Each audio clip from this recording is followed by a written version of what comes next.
Honoring a 3-year-old boy killed by a hit-and-run driver. We love him, we miss him, we ain't gonna never forget him, the joy he brought to us. This is a sequence that I developed where you can learn how to spar. How you can get moving at Franklin Athletic Club. I'm meteorologist Rich Ludeman. It's been a very warm holiday weekend. Now a cold front is set to cross the area late tonight. What does that mean for our forecast? We'll check the numbers coming right up. Working for you.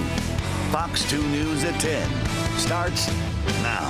How can you, in her condition, how can you tell her she lost a baby? A family left with many questions after a 3-year-old boy is killed in a hit-and-run crash in Livonia. The crash also leaving his mother and twin sister fighting for their lives. The accused hit-and-run driver, 55-year-old Tammy Sandoval from Mount Morris, made her first appearance in court on Thursday. Prosecutors say Sandoval, a repeat traffic offender, was driving with a suspended license, and now she's being held on a $600,000 bond. Tonight, family and friends and community members came together for a vigil, honoring the young life taken too soon. Fox 2's Camille Mary joins us live from Livonia with more. Camille, I have to imagine this was a touching ceremony.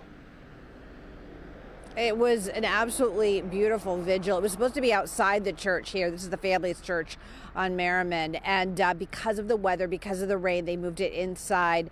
And let me tell you, everybody really came together to support this family. A community gathering in faith. Blessed are those who mourn, for they will be comforted. Mourning the sudden and tragic loss of 3-year-old Khalil Robinson. On Sunday, June 29th, the toddler was killed by a hit-and-run driver. This is the worst we ever had in our family, a tragedy, losing a child. But even through this, God's grace is with us. He will give us peace and strength. Khalil was with his mom, Tia, and his twin sister, Chloe, leaving a fair in Livonia, crossing Merriman when they were all hit. I just want to give my condolences and say God bless y'all, and I pray that y'all get through this. The Good Samaritan who stayed with Tia and her children until emergency responders arrived. I held her hand and prayed with her, and I thought she was dead. All of a sudden, when we were praying, her leg moved, and I'm like, you're alive, thank God. Tia still hospitalized, but improving. Little Chloe also spent time in an area hospital, but is now home. Her grandmother, Regina, held her as she remembered her grandson. The twins would have celebrated their 4th birthday together next month. We love him, we miss him, we ain't gonna never forget him, the joy he brought to us. Just an absolutely incredibly sad story. So senseless. This shouldn't have ever happened. This woman, as you said at the top of the show, was not supposed to be driving. She had a suspended license. She was arrested the following day in Mount Morris, which is in Genesee County, where she is from. Her car was also recovered at that time. But just absolutely tragic. There's no reason why this ever should have happened. Reporting live in Livonia, Camille Mary, Fox 2 News. Yeah, Camille, I know that this is all about tonight, was all about that 3-year-old child and his family. I have to imagine that someday justice, they'll be seeking it for that child. Do they mention that at all, what that looks like to them? You know, they didn't. They didn't talk about her at all. They were clearly just focused on this little boy and the life that he led, and again would have been 4 years old starting next month with his sister, and just how they can move on with this tragedy, you know, with this little boy gone from their lives. As well they should. Thank you for that, Camille. We will follow that court proceeding as it continues as well. Buildings aren't that important, but the lives of your friends and kids, you know, it's worth more than all these buildings.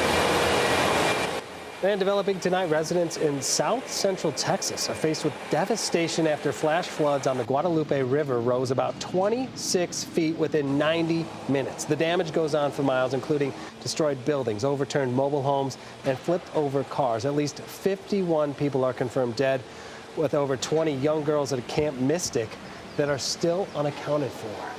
It's hard to imagine when you look at those sites, just dealing with that and kind of the aftermath, how long that will play out for that. It's gut-wrenching, really, to see real flash flooding. Just hard to watch, really. For us, it was a very warm holiday weekend. I know a lot of you were feeling the heat, up near 90 degrees again today, but we do have a cold front crossing the region. That'll be for the rest of tonight. So tomorrow and Tuesday, Wednesday will be less humid and with less heat. You'll see that in the forecast. Here is that cold front stretching across lower Michigan. Still a few showers and a few rumbles along that frontal boundary. Now, some of you earlier had some very heavy downpours, certainly along the St. Clair River right over Detroit. There were heavy downpours close to Ann Arbor, up in Macomb County as well. But you can see a couple of spotty showers out there. That'll be the forecast for the rest of tonight. We're still at 78. Look at Mackinac Bridge, Mackinac Island area, 61. There's Traverse City at 65. In fact, it's pretty quiet at the bridge right now. Traffic moving freely. We're going to get down to 70. So it does stay rather muggy and mild with these shower chances for the rest of tonight. But then we're looking good. Less heat and humidity for tomorrow. Wednesday brings a chance for some more spotty thunder showers. And then we do warm up again for next weekend, Dave. How about a full check coming up in 10?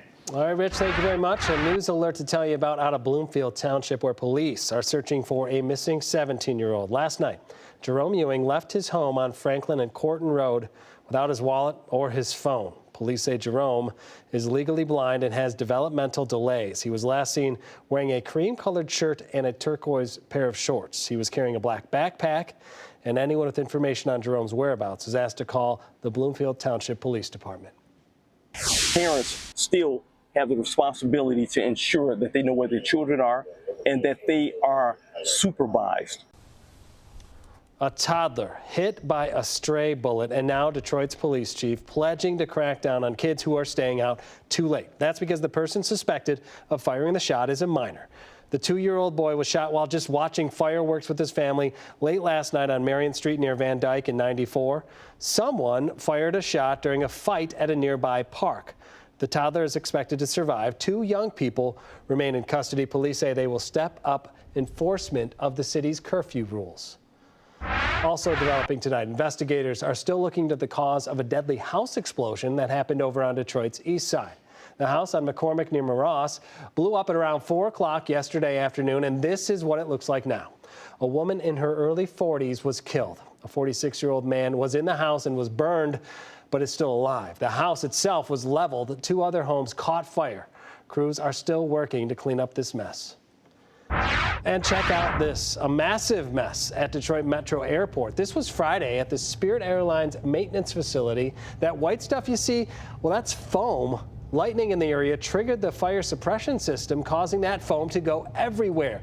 2 planes inside and 1 outside had to be removed for inspection, but Spirit says this did not affect any flight operations.